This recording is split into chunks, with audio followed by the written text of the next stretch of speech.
Salut! Comment on fait pour faire de l'espace dans nos pensées?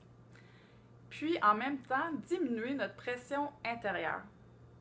Tu sais, la fameuse soie dentaire pour le mental, la soie mentale.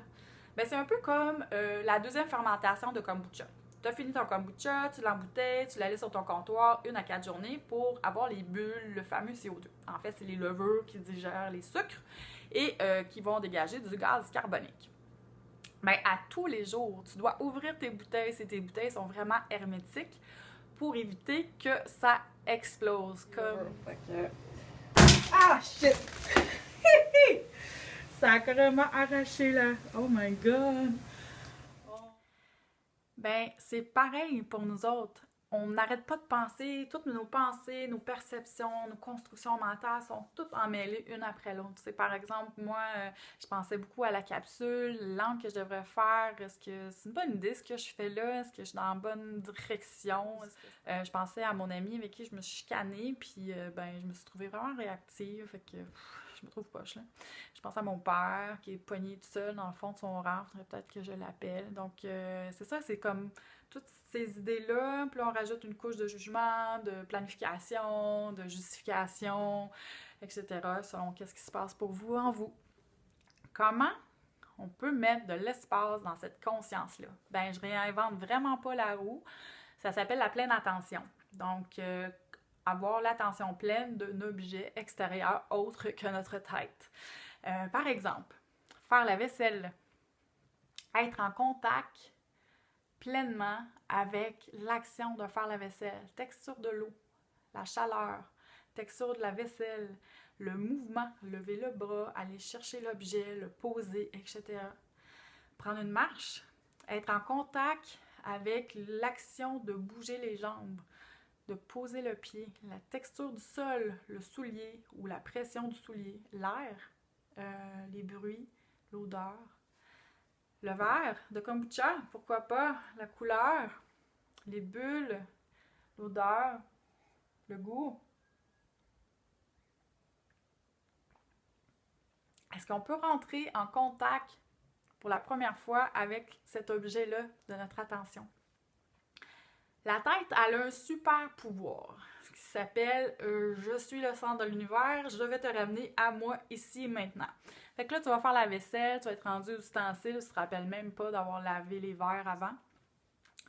Tu vas marcher avec la bonne intention d'avoir de la pleine attention, mais finalement, tu tournes le coin de la rue, tu te rappelles même pas les 5 dernières maisons.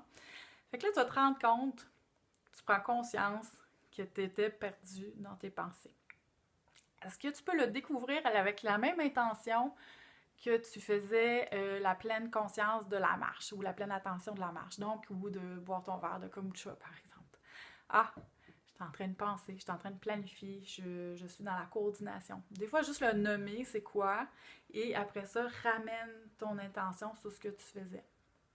Quand tu vis des émotions aussi, des fois, ça facilite la reconnaissance de leur existence. Tu peux le nommer aussi. Ah, je suis stressée. OK, là, je retourne à mon verre de kombucha. Qu'est-ce que ça va faire, ça? C'est que ça crée de l'espace dans ta tête parce que tu focuses ton attention sur quelque chose de neutre, avec un esprit curieux. Fait que t'es pas entremêlé dans toutes tes émotions, tes constructions mentales. T'es vraiment tourné vers quelque chose de neutre, donc ça va faire de l'espace dans ta tête. Ça relaxe aussi, c'est relaxant de sortir justement de son processus mental. Et quand on est relaxé, on respire mieux. Quand tu respires mieux, ben, tu oxygènes mieux ton cerveau. Puis ton cerveau, quand il est oxygéné, ben, il peut penser différemment. Donc, peut-être sortir de son pattern de réflexion ou de trouver des nouvelles solutions ou une nouvelle approche pour une capsule symbiose, par exemple.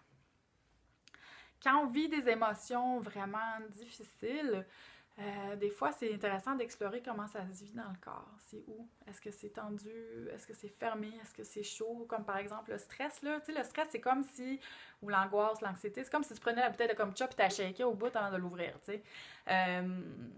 Ça va exploser.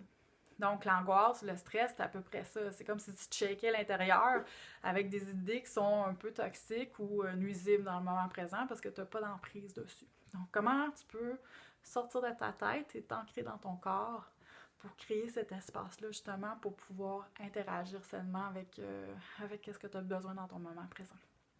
Donc, pense à tes pieds, par exemple. Comment ça se vit dans tes pieds, ce stress-là? Ça va canaliser ton attention ailleurs. Donc, sur ce, santé, je vous revois la semaine prochaine.